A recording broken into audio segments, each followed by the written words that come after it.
আসসালামু আলাইকুম। কেমন আছেন সকলে? আশা করি আল্লাহ তাআলা অশেষ রহমতে খুবই ভালো আছেন আর ভালো থাকেন এই কামনাই করছি। আমি আজকের এই আলোচনায় থাকছি হলো এই যে স্যাক্লো যে ট্যাবলেটটা রয়েছে, আমরা তো স্যাক্লো ট্যাবলেটটা অহরহ গ্রহণ করে থাকি। আসলে আমি স্যাক্লো ট্যাবলেটের প্রতি নয়, এই স্যাক্লোর একটা জেনেটিক নাম রয়েছে ওমেপ্রাজল, সেটা যে কোনো কোম্পানিরই হতে পারে। সেটা এসকেপ কোম্পানি হতে পারে, রেনাটা কোম্পানির হতে পারে, সেটা অপশনির হতে পারে, সেটা রেডিয়েন্টের হতে পারে, সেটা নোভিস্টার হতে পারে, সেটা এসকেএফের হতে পারে, সেটা বিকনের হতে পারে, সেটা ওরিয়নের হতে পারে, সেটা একনির হতে পারে। এরকম অজস্র কোম্পানি রয়েছে। আমি এই কোম্পানির নাম যদি বলতে যাই, কোম্পানি প্রায় 300 প্রায় 400 কাছাকাছি কোম্পানি রয়েছে, বা এখন কম বেশি হচ্ছে কিনা তা আমার জানা নেই। যাই হোক, তো আজকে আলোচনা করা হবে এই স্যাক্লো ট্যাবলেট বা এর জেনেটিক হলো ওমেপ্রাজল, এর পার্শ্ব প্রতিক্রিয়া কী কী। আমরা তো সাধারণত স্যাক্লো ট্যাবলেটটা গ্যাসের পেটে অ্যাসিডিটি হলে বা গ্যাস্ট্রিকের সমস্যার জন্য আমরা এই স্যাক্লো ট্যাবলেটটি বা ওমেপ্রাজলটা গ্রহণ করে থাকি। এখন কথা হলো, এই স্যাক্লো ট্যাবলেট খেলে আমাদের তো গ্যাস্ট্রিকের উপকার, কিন্তু ক্ষতি করে কী কী সে বিষয়ে তো আদৌ কি কারো জানা আছে? আসুন আমরা আজকে জেনে নেই যে এই স্যাক্লো ট্যাবলেট খেলে আপনার কি কি উপকারিতা হবে। প্রথমে আমরা এই স্যাক্লো একটি যা সাধারণত অম্ল, গ্যাস্ট্রিক ও অ্যাসিডিটির সমস্যায় ব্যবহৃত হয়ে থাকে, কিন্তু এটার এতে সক্রিয় উপাদান হিসাবে থাকে রেভেপ্রাজল সোডিয়াম, যা প্রোটন পাম্প বা ইনহিবিটর বা পিপিআই হিসাবে কাজ করে। এটাকে বলা হয়, এটি পাকস্থলীর অ্যাসিড উৎপাদন কমিয়ে দেয়। এটার উপকারিতার অ্যাসিড উপাদানটা একটু কমিয়ে দেয়, কিন্তু এর ক্ষতির কী দিকগুলো জানেন? আসুন প্রথমে আমরা জেনে নিই স্বল্প মেয়াদি কিছু স্বল্পমেয়াদী এবং দীর্ঘমেয়াদী কিছু পার্শ্ব প্রতিক্রিয়া রয়েছে। প্রথমে আমরা স্বল্পমেয়াদীর মধ্যে যাব। স্বল্পমেয়াদীর মধ্যে প্রথমে রয়েছে, আপনি স্যাক্লো ট্যাবলেট খেলে আপনার মাথা ব্যথা হতে পারে। কি কি প্রবলেম হতে পারে?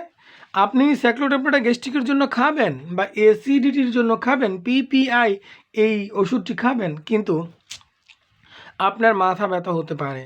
সেজন্য দেখা যায় আমরা অনেকেই বলি আমার মাথাটা একটু ক্যারকের করতেছে, মাথাটা একটু ব্যথা করতেছে, কিছু একটা দেওয়া তো টাফনিল বা প্যারাসিটামল বা অমুক তমুক সুমুক ইত্যাদি খেয়ে থাকি অনেকেই, বা কেউ ডিসপ্রিন বা এসপ্রিন জাতীয় ওষুধও আমরা অনেকেই গ্রহণ করে থাকি এই মাথা ব্যথার জন্য। দেখুন, 1 নম্বর মাথা ব্যথা হতে পারে, আবার এটা সাধারণত হতেই পারে, আবার নাও হতে পারে, তবে হওয়ার সম্ভাবনা খুবই বেশি।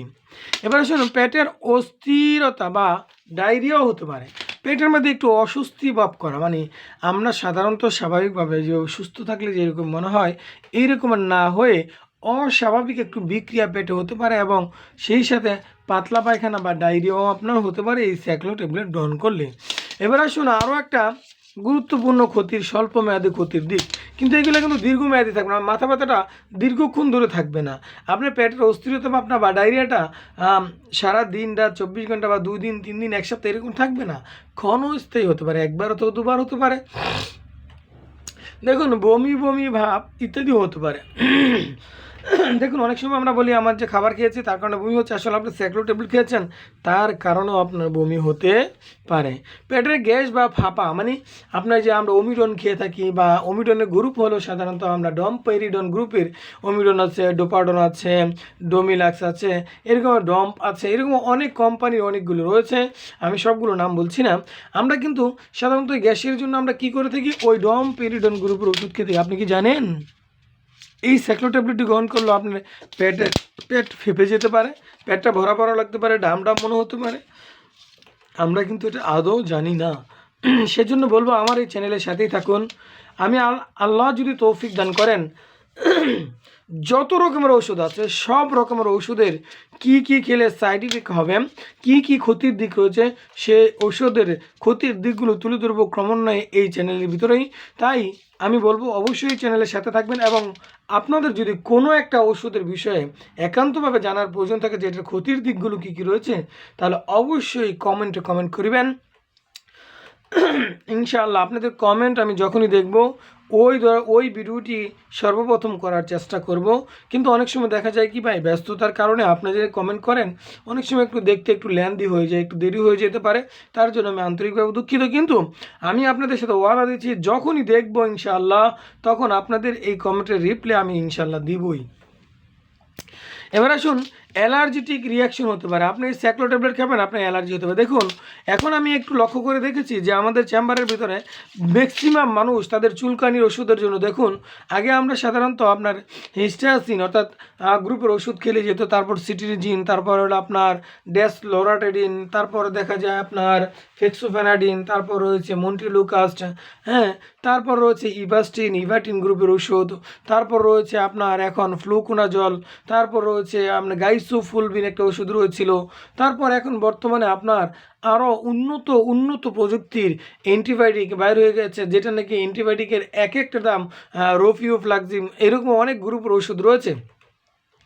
আসলে আমরা একটা কথা বলবো, কেন আমাদের এই প্রবলেমগুলো, কেন আমাদের এই চুলকানির দিন দিন মাত্রা বেড়েই চলছে, কন্ট্রোল হচ্ছে না কেন? এর কারণ আমরা যে ওষুধগুলো খাচ্ছি। দেখুন, বারবার যদি আপনি একটা জিনিস যে এই যে এটার একটা রিয়াকশন, অ্যালার্জিটিক রিয়াকশন, হ্যাঁ, দেখা দিতে পারে। তো অ্যালার্জিটিক এই যে রিয়াকশন, প্রতিদিন আপনি স্যাক্লো খাওয়ার কারণে বা ওমেপ্রাজল খাওয়ার কারণে আপনার যে প্রতিদিন হ্যাঁ, আপনার যে প্রতিদিন যে অ্যালার্জিটিক প্রবলেম হচ্ছে, এই প্রবলেমের কারণে আপনি কী করবেন? এই কারণে আমাদের কোনোভাবেই আমাদের আর এইসব অ্যালার্জিটিক ওষুধে ধরতে দেয় না। কারণ প্রতিনিয়ত আপনি এই যে এইসব ওষুধ, গ্যাসের ট্যাবলেট কে না খায় বলেন? আসলে ঔষধ জীবনে যত যে কম খেতে পারেন তত তার জন্য খুবই ভালো। কারণ এটা হলো আপনার এক ধরনের বিষই বলা চলে। এটা একটা র মেটেরিয়ালস দিয়ে তৈরি করা হয়, যেটা নাকি আমাদের শরীরের জন্য এটা খুবই ক্ষতির দিক বয়ে আনে। দেখুন, এবার আসুন, দীর্ঘমেয়াদী কিছু ক্ষতি হতে পারে। এর মধ্যে অনেকগুলো রয়েছে, আমি সবগুলো আপনাদের সাথে শেয়ার করতে পারবো না, তো যতটুকু পারি ততটুকু শেয়ার করব। আর যদি আপনারা অনেকেই কমেন্টে যদি জানাতে পারেন যে যদি না সবগুলো বললেই ভালো ছিল ভাই, তাহলে ইনশাআল্লাহ আমি অবশ্যই বলে দেবো। বেশ যতগুলো সম্ভব হয় আজকের এই আলোচনা করে দেব। 1 নম্বর, হাড়ের ক্ষয় বা অস্টিওপ্যারোসিস ডিজিজ হতে পারে। দেখেন, আমরা এখন ডক্টরের কাছে যে অর্থোপেডিক্স ডক্টরের কাছে গেলেই দেখা যায় যে আমাদের হাঁটুতে ক্ষয় হয়ে গেছে, কোমরের হাড় ক্ষয় হয়ে গেছে, উমুকের হাড় ক্ষয় হয়ে গেছে। আপনি কি জানেন আদৌ এই পিপিআই গ্রুপের ঔষধ, যত রকমের ওষুধ আছে সবগুলো গ্রহণ করার কারণে আপনার দীর্ঘদিন ব্যবহার করলে ক্যালসিয়াম শোষণে বাধা দেয়, যা হাড় দুর্বল হয়ে যায়। আপনি যদি এই স্যাক্লো ট্যাবলেটটি দীর্ঘদিন পর্যন্ত গ্রহণ করেন, অনেক দিন, 1 বছর, 2 বছর, 6 মাস, 1 বছর, 5 বছর, 10 বছর, 20 বছর ধরে খাচ্ছেন, তাহলে নিশ্চিত রূপে লিখে নেন, আপনার হাড়ের ক্ষয় হবে 100%। কেন হবে জানেন? এই হাড়ের ক্ষয় হওয়ার কারণ, দীর্ঘদিন এটি ব্যবহার করার কারণে আমাদের শরীরে যে ক্যালসিয়াম যে শোষিত হয়, ক্যালসিয়াম যে অ্যাবজর্ব হয়, সেটা পরিপূর্ণভাবে আমাদের শরীরে অ্যাডজাস্ট হতে পারে না, আমাদের শরীরে পরিপূর্ণভাবে কাজ করতে পারে না, শোষিত হতে বাধা সৃষ্টি করে এই পিপিআই গ্রুপের ওষুধ, এই স্যাক্লো ট্যাবলেটটি। কী মনে করেছেন আপনারা গ্যাস্ট্রিকের জন্য ওষুধ খেয়ে যাবেন? ডক্টরের কাছে দৌড় দিয়ে চলে যান, আর আপনি নিজেই ডক্টর হয়ে গেছেন যে 1 পাতা স্যাক্লো দাও, 2 পাতা স্যাক্লো দাও, 1 পাতা ওমেপ্রাজল দাও, 1 পাতা লোসেক্টিল দাও, 2 পাতা র্যাপ দাও, 3 পাতা ম্যাক্সপো দাও, নেক্সাম প্লাক্স দাও ইত্যাদি, এই রকমের, বা ম্যাক্সিমা প্লাস দাও। আপনি কি জানেন যে এর জন্য আপনার কী প্রবলেম ফেস করা লাগছে? আমি কি একটা লাইক পানা না আপনাদের কাছে এতগুলো ইনফরমেশন দেওয়ার পরও? অবশ্যই পানা। তবে আমি কেন আপনার ফেস দেখাই না সেটা যদি আপনারা প্রশ্ন করেন, আসলে ফেস দেখাই না এই জন্য ভাই, আমি একজন ডক্টর, যে আপনারা অনেকে চিনেন, যে আমি অনেকেই চিনবেন, অনেকেই, কারণ আমি চেম্বার করি, হ্যাঁ। তো দেখা যাচ্ছে কি আপনাদের সাথে যদি আমি ফোকাস করে ফেলি, তাহলে আপনারা অনেকেই চিনে ফেলবেন। এই জন্য আমি ফেসটা তেমন অ্যালাউ করি না, তবে কোনো এক সময় করবো ইনশাআল্লাহ, আমি ওয়াদা দিচ্ছি। তো যাই হোক, এবার আসুন, যে এই যে হাড়ের ক্ষয়ের জন্য আপনি কি স্যাক্লো খাবেন না ছেড়ে দিবেন বলেন? এখন বলতে পারেন ভাই গ্যাস্ট্রিকের জন্য কী খাবো? গ্যাস্ট্রিকের জন্য আপনি ন্যাচারাল মেথি খেতে পারেন, মেথি ভিজানো পানি খেতে পারেন, আপনার যেসব খাবার খেলে পেঁপের তরকারি বেশি থেকে বেশি খেতে পারেন। আমরা কিন্তু এগুলো খাই না, অ্যালাউ করি না। যাই হোক, আমি এভাবে বিস্তারিত বলতে গেলে আলোচনা অনেক দীর্ঘায়িত হয়ে যাবে। এবার আসুন, ভিটামিন B12 এর ঘাটতি, অর্থাৎ আমরা যে ভিটামিন B1, B6, B12, যেমন আমি কয়েকটা ওষুধের নাম বলি, নিউবিয়ন, B1 to 6, নিউরালজিন ইত্যাদি, এরকম অসংখ্য ওষুধ রয়েছে। বুস্ট একটা ওষুধ রয়েছে, এরকম অসংখ্য অনেক নিউরো বেসড অনেক কোম্পানি অনেকটা রয়েছে। আমি সবগুলো নাম এখন অ্যালাউ করলে দীর্ঘায়িত হয়ে যাবে। তো যাই হোক, যারা নাকি আমরা এই স্যাক্লো ট্যাবলেটটি দীর্ঘদিন যাবৎ গ্রহণ করতেছি তাদের জন্য কিন্তু লিখে নেন, লিখে নেন, লিখে নেন। আপনার নিশ্চিত রূপে ভিটামিন বি12 ঘাটতি অভাবে। আর ভিটামিন বি12 ঘাটতি হলে শরীর হাত চাপাবে, কামড়াবে, আপনার শরীরে একটু মেসমেস করবে, শরীর হাত ব্যথা করবে। দেখুন কী প্রবলেম, পাকস্থলীতে অ্যাসিড কমলে ভিটামিন বি12 শোষণ বাধাগ্রস্ত হয়, যা অ্যামিনিয়া বা স্নায়বিক সমস্যাও সৃষ্টি হতে পারে। আপনি চিন্তা করেছেন আপনার মাথার মস্তিষ্কে ভুলে যাওয়ার প্রবণতা, আপনার মনে থাকে না কোনো কিছুই, বা আপনার স্মরণশক্তি কম ইত্যাদি, এই পিপিআই গ্রুপের ওষুধ গ্রহণ করলে কিন্তু আপনাদের এইসব প্রবলেম দেখা দিতে পারে। এবার আসুন, ম্যাগনেসিয়ামের ঘাটতিও আমাদের শরীরে হতে পারে। আলোচনা অনেক লম্বা হয়ে যাচ্ছে, আমি আর সামনে যাব না, বিস্তারিত কথা বলবো না। কী কী ঘাটতি হবে মোটামুটি একটা ধারণা দিয়ে দিচ্ছি। দেখুন, ম্যাগনেসিয়ামের ঘাটতি করে, আসলে ম্যাগনেসিয়ামের ঘাটতি হলে আমাদের কী প্রবলেম হয়, দীর্ঘদিন যদি আমরা এই পিপিআই গ্রুপের ওষুধ ব্যবহার করি তাহলে আমাদের রক্তের ম্যাগনেসিয়াম মাত্রা কমে যেতে পারে, যা পেশি দুর্বলতা, খিঁচুনি বা অস্বাভাবিক হৃদকম্পন ইত্যাদি দেখা দিতে পারে। দেখুন, আরেকটা মারাত্মক ডিজিজ জানেন কি, কিডনি। দেখুন, কিডনির সমস্যা, দীর্ঘদিন যদি আপনি এই স্যাক্লো ট্যাবলেটটি ব্যবহার করেন, পিপিআই গ্রুপের ওষুধ ব্যবহার করেন, তাহলে আপনার দীর্ঘদিন ব্যবহারের ফলে ক্রনিক কিডনি ডিজিজের ঝুঁকি অত্যন্ত হারে বেড়ে যায়। এখন কি করবেন ভাইয়ারা বলুন তো, গ্যাস্ট্রিকের জন্য কি খাবেন? বিষ কিনে খাচ্ছেন না? আমি আগেই বলেছিলাম যে এটা তো বিষ কিনে খাচ্ছেন। দেখুন, আপনার হাড়ের ক্ষয় করতেছে, বমি ভাব হচ্ছে, মাথা ব্যথা হচ্ছে, ভিটামিন বি12 ঘাটতি, যার জন্য আমাদের স্নায়বিক সমস্যা আপনার মস্তিষ্কের প্রবলেম হচ্ছে, ব্রেনের প্রবলেম হচ্ছে। দেখুন, ম্যাগনেসিয়ামের ঘাটতি, যার কারণে আমাদের শরীরের পেশি ঠিকমতো গঠিত হতে পারে না, দুর্বল হয়ে যাচ্ছে, কিডনিতে সমস্যা হতে পারে। দীর্ঘদিন ব্যবহার করার ফলে কিডনি ক্রনিক ডিজিজ ঝুঁকি বেড়ে যেতে পারে। আন্তরিক সংক্রামক বলতে কী বুঝা জানেন? পাকস্থলীর অ্যাসিড কমে গেলে ক্লস্ট্রিডিয়াম বা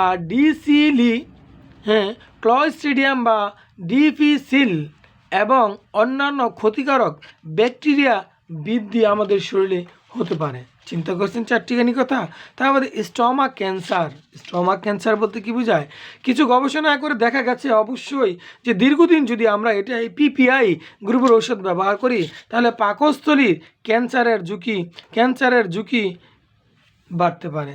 এবার আসুন, জানেন বিশেষ সতর্কতা, গর্ভাবস্থায় ব্যবহার করা, লিভার রোগের ক্ষেত্রে ব্যবহার করা, অন্যান্য ওষুধের সাথে আপনার পার্শ্ব প্রতিক্রিয়া বা বিরল প্রতিকারের জন্য করণীয়।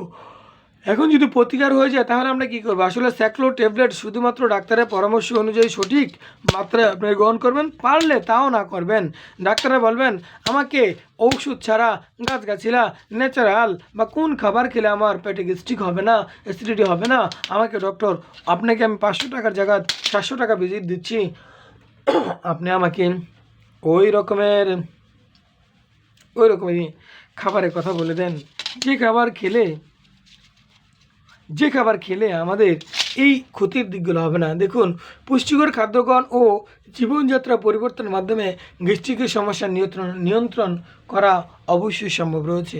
আপনি যদি নিয়মিত খাবার খাওয়ার যেভাবে রুলস রয়েছে সেভাবে খান, খাবার রান্না করার যে ফর্মুলা রয়েছে, কীভাবে রান্না করলে আপনি অ্যাসিডিটি কম হবে, গ্যাস্ট্রিক কম হবে, সেভাবে খাবার খান, তাহলে অবশ্যই আপনার গ্যাস্ট্রিকের মাত্রা কমে যাবে। যাই হোক, আমি আলোচনা আর দীর্ঘায়িত করতেছি না, যে আলোচনা সকলের সুস্থতা এবং মঙ্গল কামনা করে বিদায় নিচ্ছি। তবে বিদায় নেওয়ার আগে আমি কিন্তু আবারও একটা আশা রাখছি, যারা নাকি আমার এই চ্যানেলটি সাবস্ক্রাইব করেছেন তাদেরকে জানাই অসংখ্য ধন্যবাদ।